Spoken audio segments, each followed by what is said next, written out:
हमारा next question है find the sum of first 51 term of an AP. एक AP के 51 टर्म का सम निकालना है। तो क्वेश्चन को रीड करने के बाद हमें ये तो पता चल गया कि इसमें सम वाला फॉर्मूला लगेगा। Whose second and third term are 14 and 18 respectively. उस एपी का सेकंड टर्म क्या है ये हमें गिवन है। सेकंड टर्म 14 दे रखा है एंड थर्ड टर्म हमें 18 दे रखा है। AP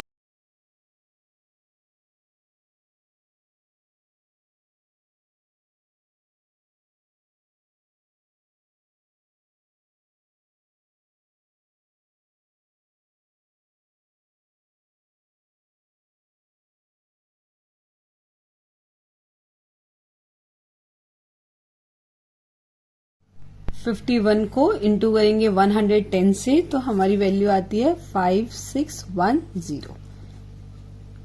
answer. नेक्स्ट क्वेश्चन है the first term of an AP is 5। AP का फर्स्ट टर्म हमें दे रखा है 5 and the last term is 45। N दे रखा है, लास्ट टर्म को हम एन से रिप्रेजेंट करते हैं। एन हमें 45 दे रखा है and this sum is 400। Sum Sn से रिप्रेजेंट करते हैं 400। Find the number of terms. हमें एन की वैल्यू निकालना है। नंबर ऑफ टर्म निकालने के लिए क्वेश्चन में बोल रखा है and the common difference. Common difference D हमें निकालना है। जिस भी क्वेश्चन में हमें एन और डी दोनों ही निकालना होगा वहां पे एस एन का हमारे पास एक और फॉर्मूला होता है n/2 a plus a n. ये यूज करेंगे। एस एन हमें दे रखा है 400, n/2 a हमें पता है 5, ए एन हमें पता है 45। 400 इज इक्वल टू n/2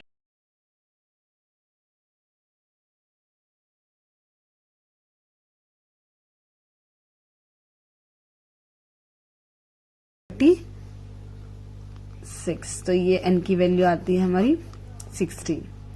ये आंसर आ गया। n निकालने के लिए क्वेश्चन में बोल रखा था। n हमारी आ गई वैल्यू 16। अब हमें d निकालना है। तो d निकालने के लिए हम सिंपल सा an वाला फॉर्मूला पुट करते हैं। a प्लस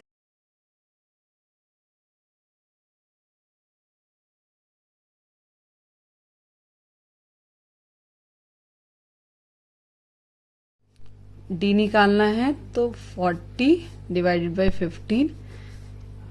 ये कैंसिल किया 8/3। ये आंसर आ गया हमारा।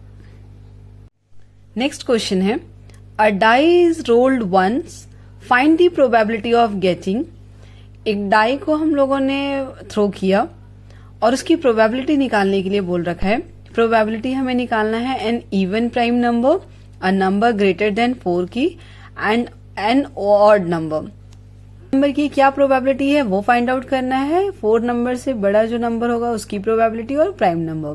तो देखिए जब भी एक डाई को आप थ्रो करोगे उसमें प्रोबेबिलिटी क्या होती है 1, 2, 3। ये पॉसिबल आउटकम्स रहते हैं हमारे 4, 5 एंड 6। क्वेश्चन में बोल रखा है प्रोबेबिलिटी निकालना है। प्रोबेबिलिटी का सिंपल सा फॉर्मूला होता है पॉसिबल आउटकम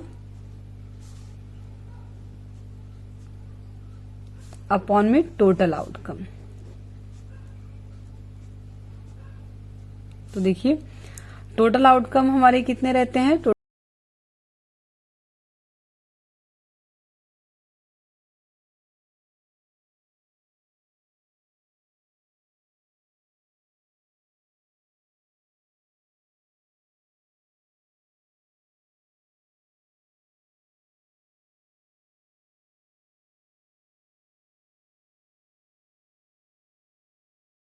लिस्ट फॉर्म में लेकर आते हैं 1/3।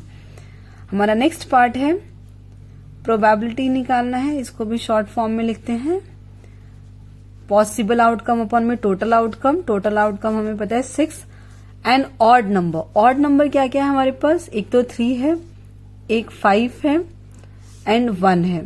तो टोटल हमारे पास ऑड नंबर कितने आते हैं 3। कैंसिल करके 1/3।